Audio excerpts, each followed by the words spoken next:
now more than ever, people need to go within and plug into that cellular memory, plug into divine source, detach as much as possible from the matrix. Hello again, everybody. This is James Bartley, and you're listening to the Cosmic Switchboard Show. Today, our very special guest is Tom Montalk. Tom Montalk is the author of Fringe Knowledge for Beginners, Discerning Alien Disinformation, and Transcending the Matrix Control System, Volumes 1 and 2. Tom's website is montalk.net, and Tom's got a lot of information to share today. He wants to talk about spiritual warfare, hyperdimensional self-defense, and a number of other topics. So without any further ado, Tom Montalk, welcome back to the Cosmic Switchboard Show. Hey, thanks. Glad to be back. Glad you're here with us, Tom. The subjects you wanted to talk about today are key because a lot of people out there are finding their way. They're just coming to grips with the fact that, you know what, I do seem to be at the center of someone or something's crosshairs. There's been a number of experiences in my life, inexplicable, unable to put them in any kind of a normal context. So these people are kind of groping around in the darkness, and your information is so timely and so topical. So please, whatever you want to share about the spiritual warfare aspects and how to defend oneself, we'd love to hear it. Yeah, it's a huge topic because, when I was a kid, I had my own alien experiences. And at the time, I didn't know what they were. And actually, for the longest time, I forgot about them because, as we know, these forces have a way of being able to sequester your memories in other parts of your mind, right? So it wasn't until I started researching the alien subject when I was 13. I got a library card and I read every UFO book in the local library. And it was a pretty decent library too. That's when I started recognizing, hey, wait a minute. I remember this from when I was a kid. Like the whole fear, like a horrible fear of owls, which has to do with a screen memory that they implant. And there's some visual similarity between the eyes of like a white owl compared to the eyes of a gray, for example. And that really freaked me out when I was a kid. But yeah, so after researching it and after starting to write about these subjects online and communicating with people, networking with them, starting to share different data points, I noticed I started getting a lot of weird interference in my life, like things that were just uncharacteristic, like waking up in the morning with strange UFO dreams, having bruises on me, scratches, a mind being discombobulated, having thoughts and compulsions in me that weren't there the night before. It's almost like something was done to me during the night that was intending to somehow influence my behavior in a negative, self-destructive way that would keep me from communicating with these people and sharing this information. And the number of people that I've talked to over the years that email me continuously, many of them have mentioned experiencing the same thing. And that's only the tip of the iceberg as far as how deep the manipulation can go, right? And I'm sure, James, you're kind of familiar with some of these phenomena yourself. Oh, yeah, definitely. Yeah, so I want to launch right into the principles of spiritual and hyperdimensional combat. So I have an article on my site called The Art of Hyperdimensional War. And what that article is, it's just this, bare bones outline of many of the things that I learned from direct everyday experience dealing with what seems to be non-human levels of interference, on your psychology, on your emotions, on your health, your network relations. I used to run the Noble Realms Forum for about 4 years between 2004 and 2008. And that was kind of a sandbox for dealing with, people would call them trolls, but it was more than trolls because it seemed to be like I was playing chess with an invisible opponent that was using different forum members in extremely, extremely clever and timely ways to cause the maximum amount of damage to my reputation, to friendships, things like that. And I learned so much from the way people can be manipulated and so on. And even after these events would happen, a lot of these people would write to me and they would say, I scared myself, the way that I thought, the way that I felt, the way that I reacted. It's almost like something took a hold of me that was 100% out of proportion to, what the trigger was. It's almost like they were a pre-cocked trigger, a pre-cocked spring that was just ready to go off, at that exact moment, to cause this huge chaos. And funny enough, over time, I started noticing when these flare-ups on the forum would occur, and they would always tend to occur around the same time of the month. It would shift a little bit by each month. And I noticed that there were cycles to it. Some of it I linked to the moon cycles, for example. And after I started researching occult lore about, the moon and its influences, I know David Icke's written a book about the moon that was pretty interesting. Many people have written about how the moon being an artificial satellite has, very funny things about it. But things about the moon actually go back hundreds of years in occult lore about how it has an influence on our own subtle energy fields. Almost like, I think, Gurdjieff, he made an analogy about how the moon was almost like the spring and the pendulum of a mechanical clock, and how it pulls our strings, we're not literal strings, but psychological, etheric, astral strings, into engaging in mechanical reactive behavior that ends up feeding some sort of a subtle energy economy that is being run by non-human beings. And this is stuff that esoteric masters and mystery schools have known about for, thousands of years. So that was only a small component that kind of clued me into the manipulative nature and the intentional nature behind a lot of this interference that was going on. All right. So what I did recently was I actually looked up a lot of war literature, like the principles of war, the psychology of war, Sun Tzu, Karl von Clausewitz, and so on. And a lot of these principles of war, I realized, applied to what these entities were doing. And by entities here, I'm talking about alien factions. I'm talking about black ops, military abduction factions, and I'm talking about even just what some people would call dark ghosts or demons, for example. So these types of forces, which I've had a lot of personal experience with, and I know hundreds of other people who have experiences with these things as well. These forces, they seem to use a set template for dealing with people, and it's somewhat customized to each person, but it's also kind of universal across the board. And the great thing about that, though, is that once you learn these principles, you can learn to spot them and how to counter them, all right? So just right off the bat here, I've got 9 principles of war that apply to occult/spiritual combat. They include things like gathering intelligence, psychological warfare, attrition, the element of surprise, the importance of keeping up momentum, simultaneity, agility, efficiency, and leverage. So James, if you want, I can just go through these if you want, and I'll give some examples and how to deal with each one. All right. Please. So let's start with the first one here. The first principle of intelligence. Basically, it means know your enemy better than they know you, and actually know them better than they know themselves. So the problem with that one is that's not a problem for aliens at all. For one, they have cloaking abilities. So, for example, like right now, if I had a pet, if I had a cat, she might be able to sense the presence of some sort of a being here in the room. And we used to have a cat who unfortunately died of cancer, but she was psychic enough to be able to track invisible things in the air. And I'm sure many people listening who've had pets can also attest to that animals many times are psychic and they can sense these invisible presences. Now, sometimes they are just discarnate human spirits. Sometimes they're a little more serious, like demons. And on rare occasions, they might actually be alien beings. So if they have cloaking abilities, and obviously they can see what you're doing, they're also extremely psychic. So they're able to not only read your mind, but also look into the future and scan what your probable reactions are going to be. They can look into your mind and they can profile you and everyone around you. So they know your strengths, they know your weaknesses, and they know when you're going to be the weakest, which plays into their timing about when they're going to, try to pull something. Now, in my experience, demons are not as talented as aliens are. They're more like your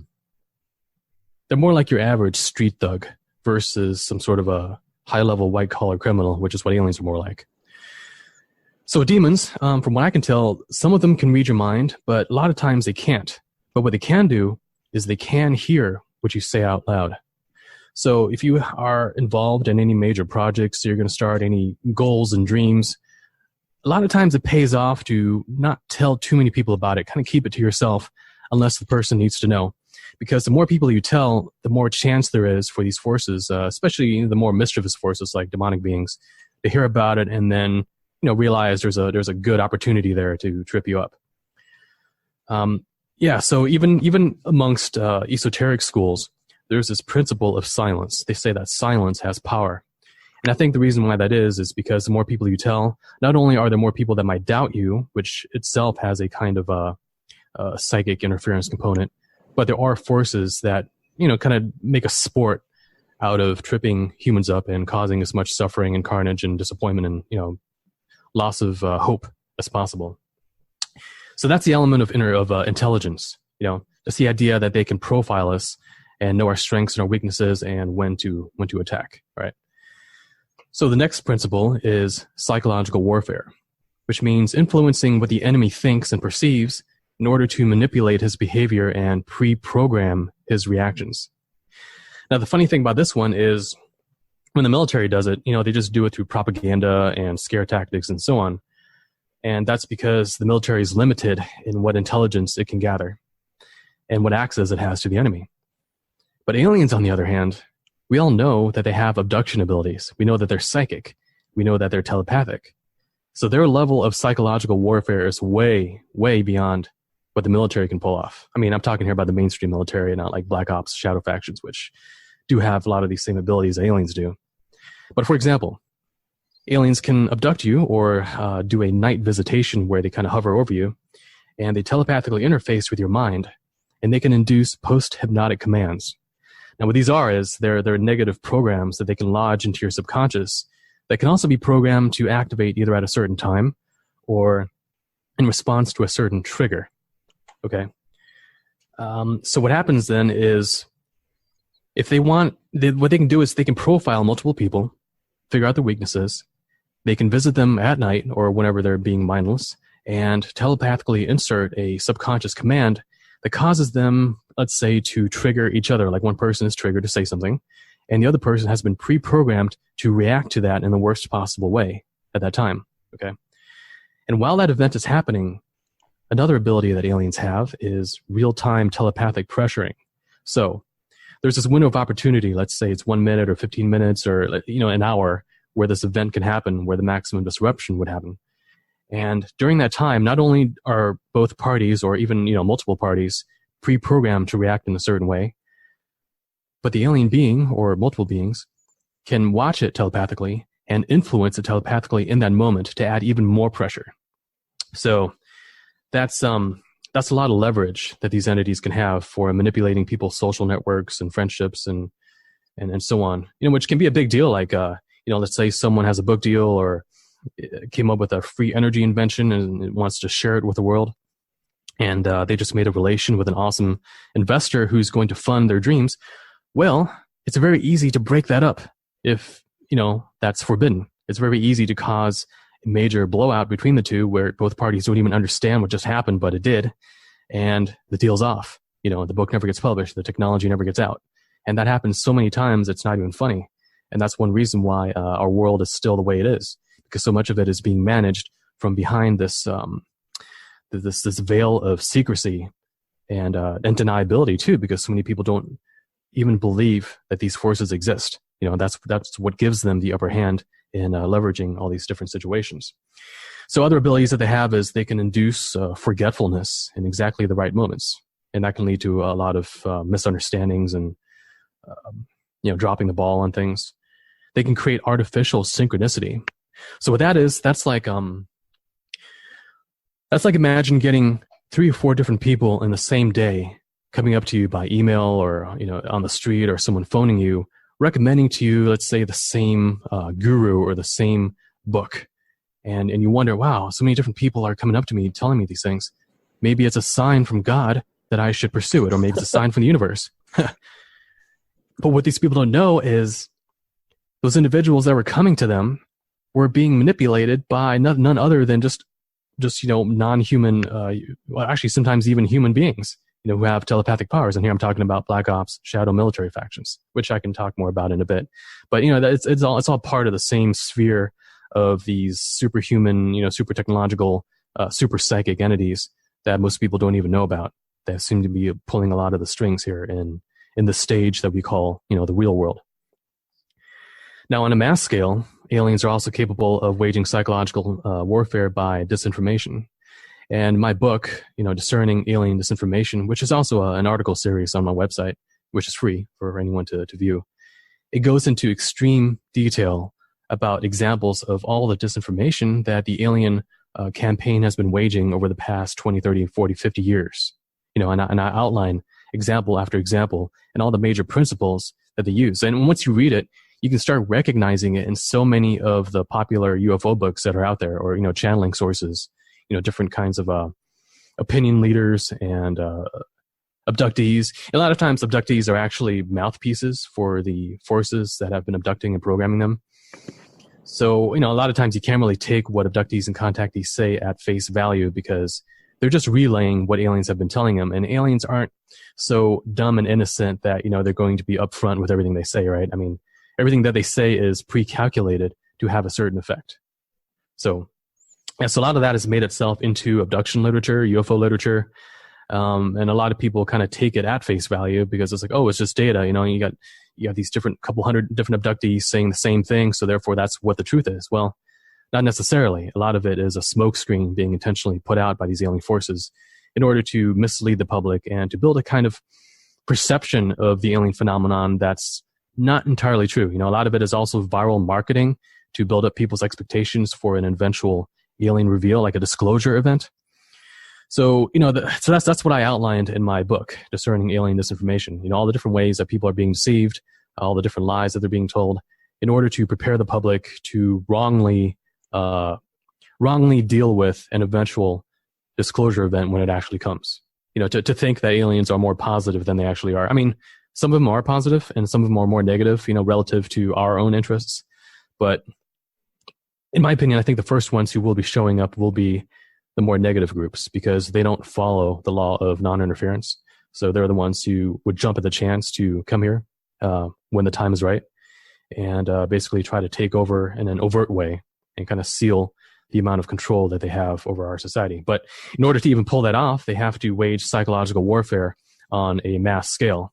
But like I said, it also applies on an individual scale in terms of post-hypnotic programming, real-time telepathic pressuring, forgetfulness, and artificial synchronicity, in order to influence your beliefs and your decisions and your behaviors that would be advantageous to them. All right, so that's the second principle, psychological warfare. The third one is attrition, which means weaken the enemy over time until his defenses are down.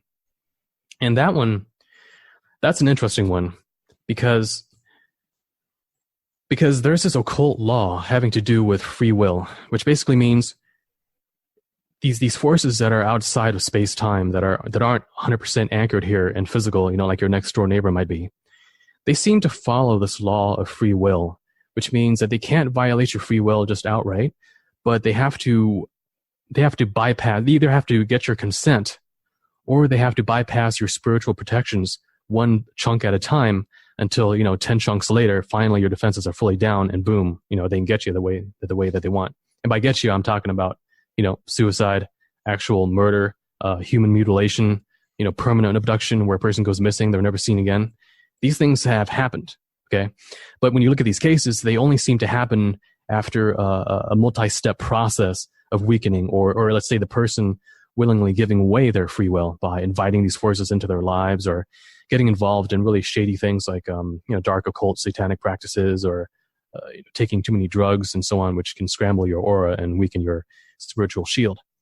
Now, okay, so getting back to the topic of attrition, some of the more common ways that they do it is, going back to the topic of post-hypnotic commands, think about what would happen if every night for 1,000 times you were told in your sleep that you will never see anything good about the world or others about yourself. You will only see what's ugly with the world. Imagine if that happened day after day, year after year. Can you imagine that grinding down your subconscious and your will to be a positive person? See, that's a direct example of attrition, because that level of subconscious programming, which, it's easy to do, right? No one who sleeps is going to be aware for all, 7, 8, 9 hours. So it's very easy for an entity to come into your room, or for you to be abducted, and for you to get these subconscious post-hypnotic programs done to you that then stay in your subconscious and kind of wear you down gradually.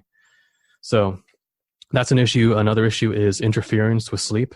You can wear a person down just by, let's say, amping them up while they're trying to sleep, so they can't sleep the full amount. Maybe they only get 3, 4, 5 hours of sleep, and they're tired all day. And in addition to that, during the day, they can have their energy drained. Even in addition to that, they can induce nightmares. Actually, nightmares, it's not really so much an alien tactic. That's more of a demonic tactic, because demons, in my experience, are opportunistic feeders. So what they do is they can induce nightmares. They can induce extremely negative feelings, of suicide, of depression, of anger, irritation, things like that. And over time, that can darken a person's aura. It can darken a person's spiritual energy field. And that can lead to other problems like immune issues, psychological issues, even schizophrenia in certain cases. So it's really sad what happens, but that's a pretty common thing too. Another form of attrition is attacking people around you. See, sometimes people have a very strong spiritual energy protection field just because of who they are and what reasons they're here in life for. People come here into life with certain pre-agreements, and not everyone, but some people, they have these pre-life agreements about the general outline of what their life is going to be. And in my experience, there are certain entities of a positive nature who try to chaperone that process. So it's not like everyone is equally vulnerable to these forces. Some people have more protection than others, and that's why there's a lot of cases about people who have a lot of near miss experiences or near death experiences, almost getting killed but then being saved at the last moment. Whereas other people, they have one accident and boom, they're dead. It's either because they were meant to, or because sometimes crap just happens in this life, because not everything is 100% guaranteed. But the point being that even if you have the strong energy field that protects you, other people around you might not. And those people then can be vectors to bring you down. Okay, either from them attacking you directly, by them, acting uncharacteristically negative, or getting paranoid ideas about you that aren't true, and therefore sabotaging your relations. Or it can be done by them themselves, let's say getting harmed. Like, it could be a child, it could be a spouse, it could be your mother, it could be your sister, whatever. If they're weak in a spiritual sense, they can be harmed.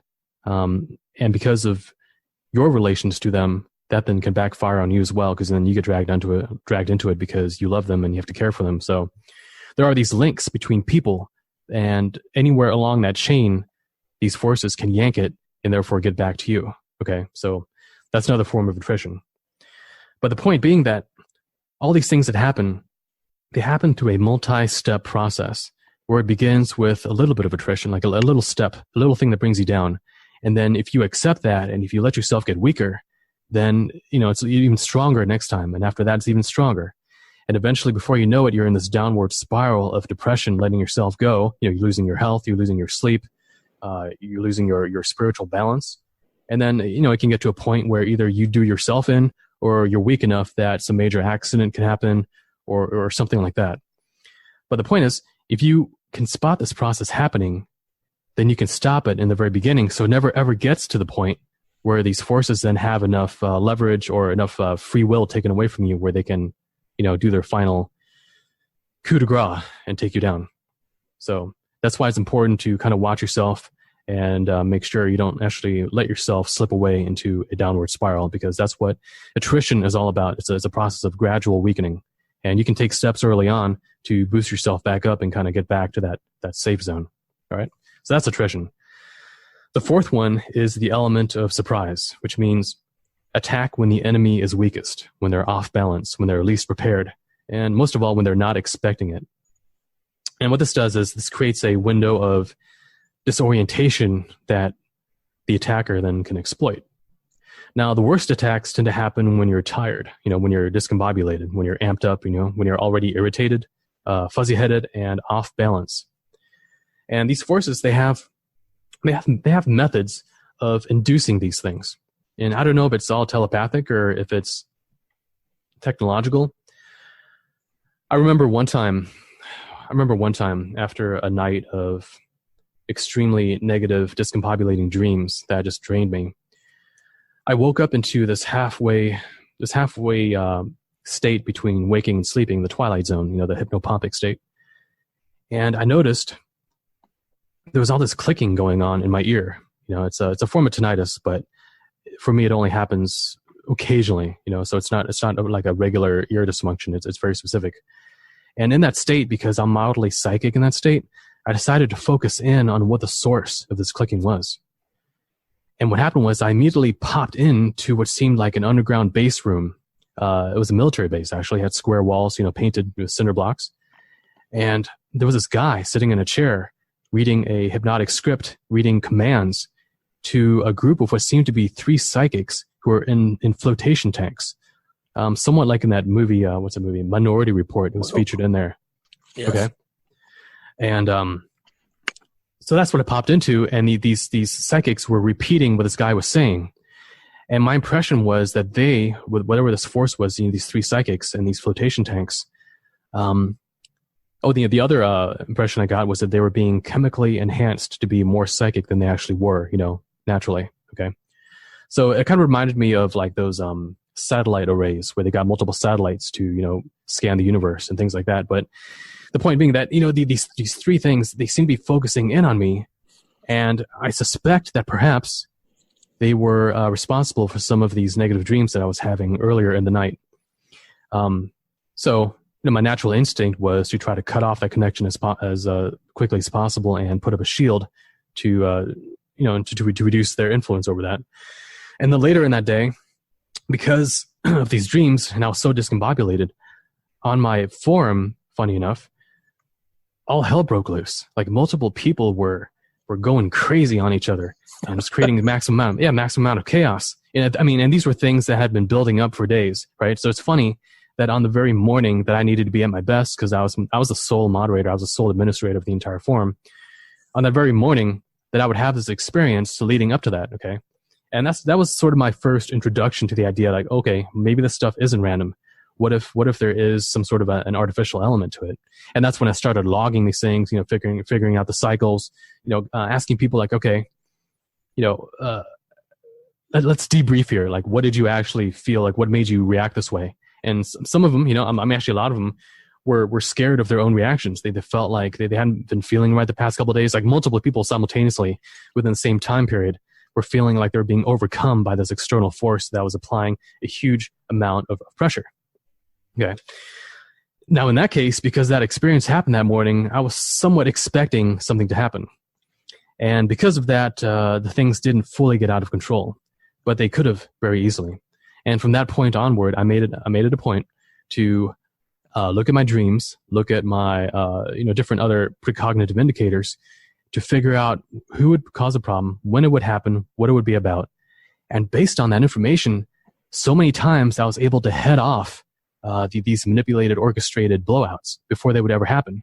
And people were absolutely stunned that I called them out on it before they even, were triggered. They're totally surprised that I figured out what they're up to before they gave away any sign of it. And that's because of these precognitive indicators that I was able to assemble and look for and watch for and figure out, what was going to happen. Okay. But the element of surprise, if I didn't expect it, all that stuff would have gone off without a hitch. And, it would have had very bad consequences for a lot of the projects and friendships and, information sharing that came out of it because of me looking out for these these attack events, which didn't end up coming to fruition, due to vigilance on my part. All right, so that was the element of surprise. It's very important for these beings. They tend to attack you when you least expect it, where you least expect it, in the way that you least expect it.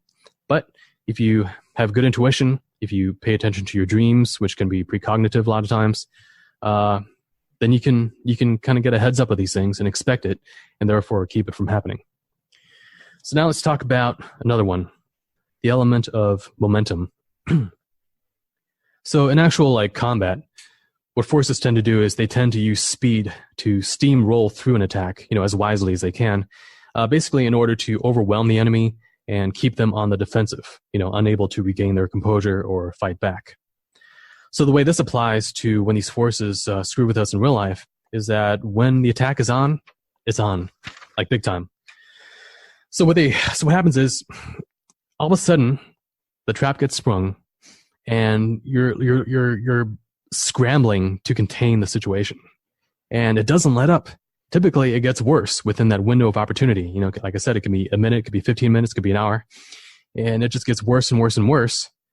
And a lot of times it's because your own subconscious has been pre-programmed with these post-hypnotic commands to act in a certain way. Like your subconscious is literally waiting for someone else to say the right words that pushes your button in order for you to lash back in a certain way that pushes their button. It's this mutual programmed orchestration that happens. And so when this kind of momentum starts building up, the only thing you can really do is practice self-awareness and self-control. Like you have to be aware that it's happening, and you have to kind of get a grip of yourself and bite your tongue if you have to, okay? Because ultimately you're in control of your own reactions if you want to be. And through your own reactions, you can control the situation. You can't control them, but you can control your reactions. And if you don't give them the triggers that they need to make the rest of this orchestration work, then the entire thing falls apart. Okay, so that was another method that I used on my forum. You know, I knew when certain people needed a certain trigger prompt from me, and I would purposely not do it. And they, in turn, would start going a little bit crazy, like feeling like they had to do something in response to something, but they weren't getting it. So they would start acting out in extremely irrational ways. And other people, meanwhile, on the sidelines who weren't part of this orchestration, they'd be mystified at this person kind of blowing their top for no reason. And it's because, you know, they're kind of like left holding the bag. You know, they were a part of a machine that wasn't responding, that wasn't connecting with another part. So they were kind of like off to the side, wobbling on their own until they just kind of fizzled out. So I saw that happen so many times. It was quite entertaining. You know, I learned how to diffuse these situations in a very elegant way that mystified a lot of the people on the sidelines who didn't know what was going on. Yeah, so that's the element of momentum. You know, once it starts building up, just arrest that momentum by having self-control and self-awareness and putting your foot down and stopping your side of it, because then it can't continue. All right, so let's talk about one more, a couple more. Simultaneity. So what that means is, if you're going to attack something, you should mobilize multiple prongs of attack at the same time from different directions in order to overwhelm the enemy. So the way this works out is these forces, first of all, like I said before, they can profile and they can program both you and others. And like I said, they can telepathically pressure both you and others in real time as well. In addition to that, when I mentioned the moon cycles, well, it's because astrological factors, they amplify the probability of certain types of events over others, you know, depending on what the astrological alignment is. So if you have certain alignments that are conducive for inward depression or outward aggression or, you know, accidents, things like that, if these forces can time their orchestrations in concert with that, then they get a boost, okay? It's kind of like the military attacking, I don't know. Well, in the old days, you know, attacking during a full moon so they can see at night, or in modern days with night vision, you know, they attack when it's low light so that the enemy who doesn't have night vision, they can't really see him coming. It's kind of like that, but more on an etheric, astrological, occult level, where sometimes certain conditions are more conducive for certain types of attacks than others, okay? But anyway, as far as like simultaneity goes, they have different avenues. You know, like I said, they can program you subconsciously, telepathically persuade you in real time. They have people that they can manipulate to use as puppets that kind of pour fuel on the fire. And they can weaken you through lack of sleep, intense emotional pressure, discombobulation through nightmares, and so on. And it's all designed to set people up by playing their strengths and weaknesses against each other, you know, using their hot buttons. So the only thing you can really do about that is to anticipate what's going to happen and to take preventative measures and to, you know, set up contingencies. So like I said, you know, back on the forum, for example, I knew who it would be, what the issue would be about, and roughly when it would happen. And I would take steps ahead of time to head it off. And, you know, I had about a 75% success rate with it because sometimes, you know, I just couldn't pull it off, you know, correctly. But yeah, I mean, usually when different things are happening at the same time from multiple directions, it's pretty difficult. I mean, it's pretty tough. It's spiritually difficult to deal with so many different types of negative pressures at the same time. But you know, that's where spiritual strengthening comes in. If you make it through and you learn from the experience and you become stronger as a person because of it. So yeah, so that's the principle of simultaneity. You know, hit from different directions all at once. Another one would be agility. be flexible enough to move your forces when and where needed in order to adapt quickly to changes. Now, this one's interesting because that's actually these forces' biggest weakness, because they don't actually have a lot of flexibility in my experience. Like demons, for example. Demons are kind of lowbrow in that they tend to apply the same template over and over again to different people across the board. They're not very flexible. Now, some have theorized that these demons, these entities, they're outside of time, and so therefore they don't perceive time the same way that we do. And a lot of times they're not as quick to react to changes. Okay, that's one theory. The other theory is that, for example, if it's gray aliens that are in charge of orchestrating these things, well, we know even from abduction experiences and reports that grays are very hive-like. They don't have a lot of capability of being flexible and thinking on their own and responding in an impromptu manner. There's this chain of command that they look up, and it takes time to get orders back, and how to proceed. So, like with abductions, for example, when something goes wrong, the abductee isn't fully paralyzed or starts resisting, a lot of times the abduction ends right there, which is interesting because you'd think, okay, here we are, these 3D human beings without any advanced technology, and here they are, these whatever they are, whether they're from the future or whatever, but they've got technology that's way in advance of ours, and we end up doing something as an abductee to end the abduction right there. It's almost like we have more power than them in that moment. But I think that all that is because we're reacting in a way that hits them at their weak spot, which is their inability to respond flexibly and quickly to change. Maybe it's because they're too cerebral and too over analytic, and they can't deal with that. Or maybe it's a free will factor. Maybe when we resist and show our will, they have to call it off in certain cases. But whatever the case, yeah, I mean, it's better for us ourselves to use our strength of agility, meaning that we can respond quickly to whatever these orchestrations and attacks are. Like I said back on the forum issue, it was my ability to predict and respond to these things in real time that allowed me to diffuse them. But these entities, in turn, weren't able to respond quickly enough to me changing. So therefore, the moment that I did, a lot of these things just kind of fizzled out right then and there. Two more. So the next principle is the principle of efficiency or economy of force. And what that means is conserve your resources so that you can concentrate them where they really count. And that's not actually something that they necessarily do other than timing their attack within a certain window where we are weakest. But this is more applicable to how we can respond to that. And what I mean by that is this. Vigilance is the number one weapon that we have to prevent ourselves from getting manipulated by forces that we are not fully aware of. Okay. The problem is you can't be aware and alert 24/7. It just takes too much energy to be that aware and that alert all the time.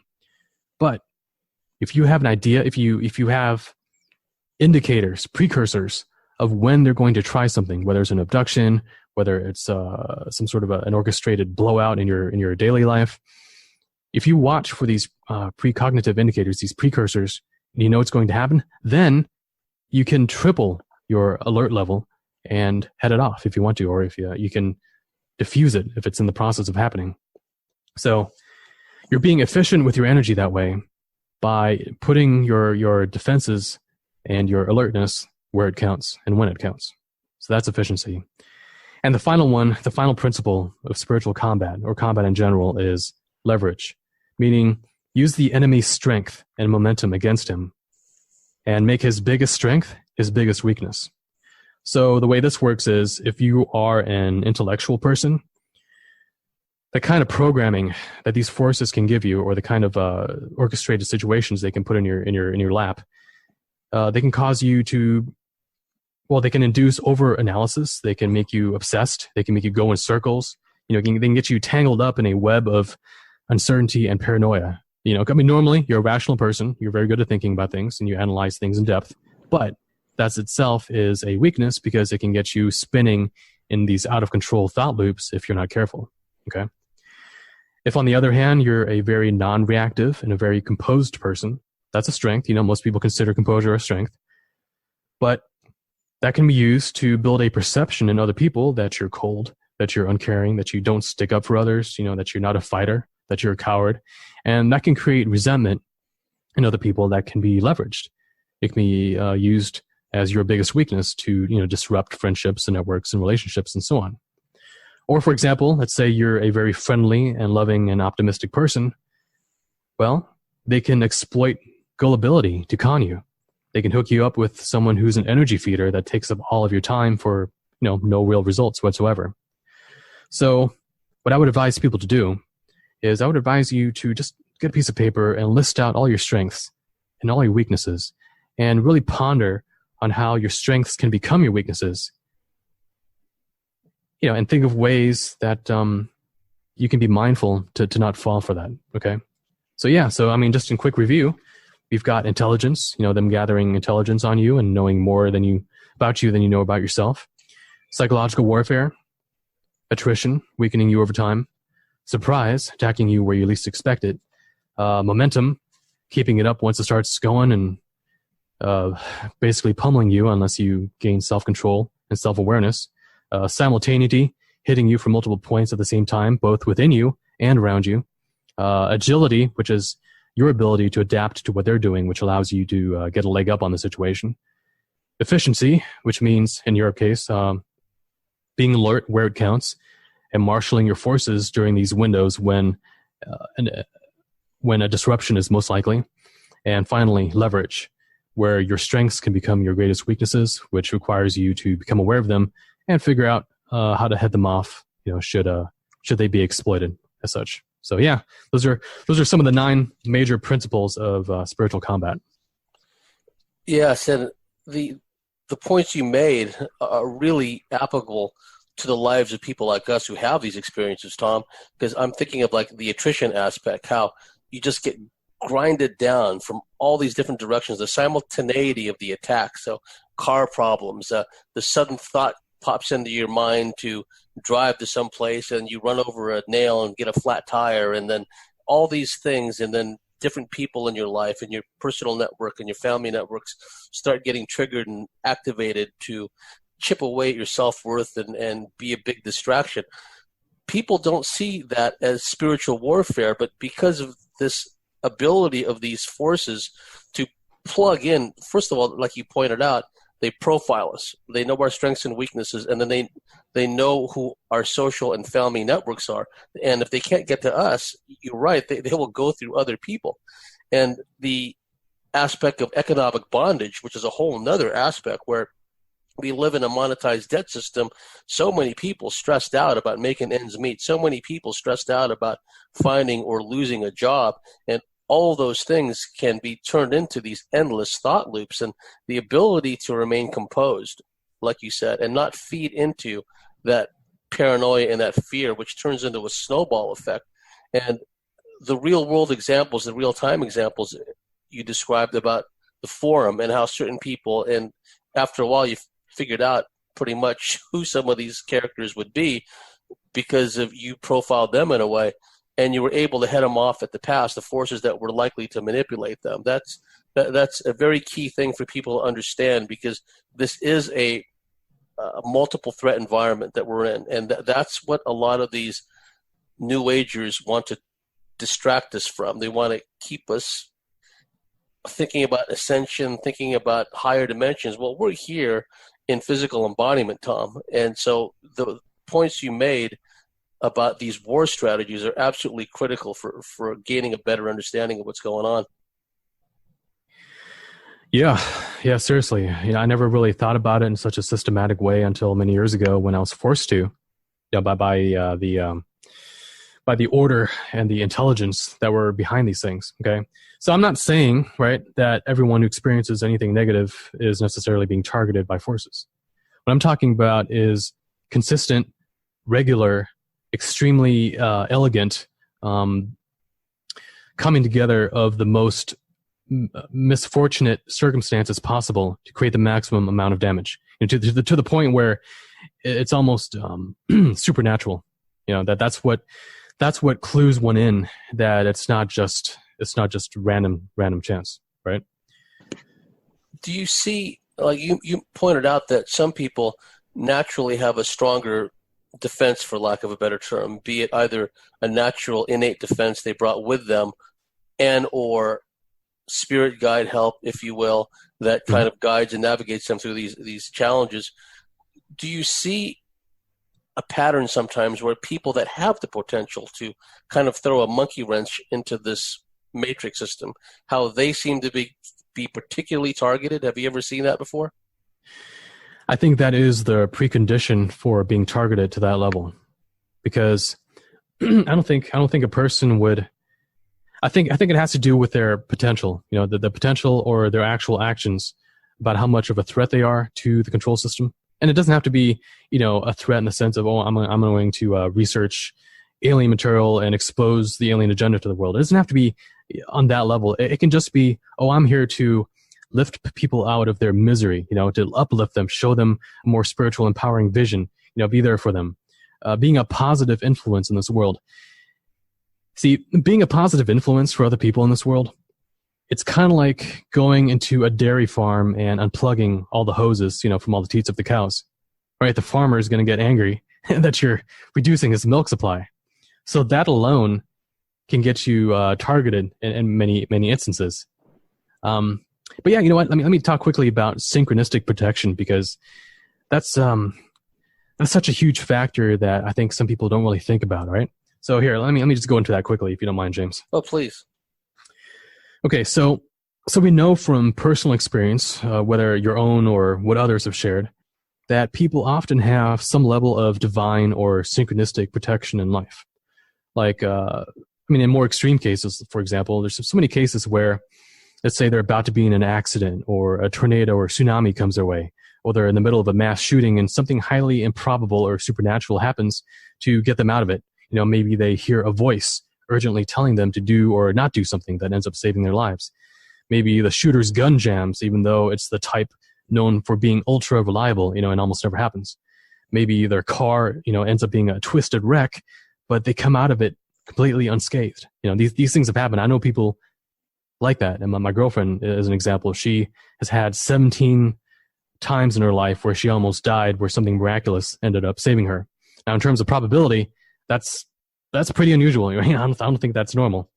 So that's a potential example of direct divine intervention, it seems.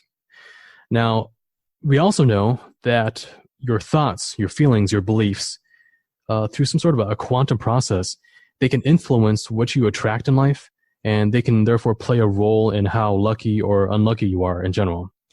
So, like, for example, if you're going down this kind of worrisome path in life, this wrong path, and you're wrapped up in a lot of depression, anger, and other negative thoughts and feelings, due to this quantum resonance principle, you start attracting more misfortunes, more accidents, more illnesses, fights, and so on. And like I said, that has to do with a quantum resonance effect between what's going on in your subconscious energy field and what's out there in the world in terms of probable futures. Sort of a resonance happens between the two, and so therefore you start attracting what you subconsciously resonate with. But what this all means is that some people, if not many people, have a kind of synchronistic shield around themselves that cuts down on the bad things that are happening to them. Now, note that I said cut down and not eliminate. And that's because the shield isn't 100%. If it were 100%, then we wouldn't need to buy food or keep a roof over our heads, because food would just drop out of the sky like manna, right? But that doesn't happen. And the reason is because of free will. Because in a way, we've chosen here to incarnate into a physical environment that has set rules and set risks and set limitations. And these rules can be somewhat bent, but unless you're an enlightened spiritual master, you're not going to break them like Neo in the Matrix, okay? Especially not consistently. And secondly, we're here with other beings who have free will. And some of those beings choose to try and violate our free will. And the way they do it is they do it using the physical and occult laws that we are subject to just by being here, just by being human, just by being in these human bodies, okay? So, a simple example of that would be a criminal wanting to invade your home, right? He can do that because the laws of physics say that, okay, if you open a door, you walk through, shoot a gun, it injures a person, kills them. I mean, those are the laws of physics. And a lot of times that can happen just because the person is in the wrong place at the wrong time. But if you have the synchronistic protection field, you can cut down on the probability of that happening in the first place. The only issue is it's not 100% foolproof. And that's why, in addition to practicing spiritual self-defense, where you keep your vibes up and you kind of practice a kind of spiritual hygiene where you monitor, what limiting beliefs you subject yourself to. You try not to get yourself wrapped up in a downward spiral of depression and letting yourself go. In addition to that kind of spiritual self-defense, I'm also a believer in just having some basic physical preparedness as well, because we are dual beings. We're partly spiritual and we're partly physical. And I think growth and nurturing and protection needs to happen on both levels. So yeah, we have synchronistic protection, but at the same time, we also need some physical protection in order to cover all bases. Yes, because we are in physical embodiment. And when we come back here, if we happen to be caught up in this cycle of recyclement, for lack of a better term, or if we choose to become a part of the recyclement in order to perhaps dismantle or find a way to dismantle this matrix system, there are certain limitations, Tom, certain inhibitions which we accept. Okay, we're going into physical embodiment, and therefore we're going to be subject to many of these spiritual rules and cosmic laws, which we're only dimly aware of because of the memory swipes, incarnation after incarnation. So, it's a tall order. I think that a lot of people were called, and the people that decided to come here and make a difference, those are the real game changers and the real players in our field. And I'm really, really excited about what we're going to talk about in the second half. We've reached the end of the first half of a fascinating segment with our guest, Tom Montalk. Tom, could you tell our listeners what your website is again? Yeah, my website is montalk.net. That's montalk.net. And you're listening to the Cosmic Switchboard Show. If you like what we do, if you believe in what we do, please go to thecosmicswitchboard.com, sign up and become a member, and we'll see you at the top of the next segment.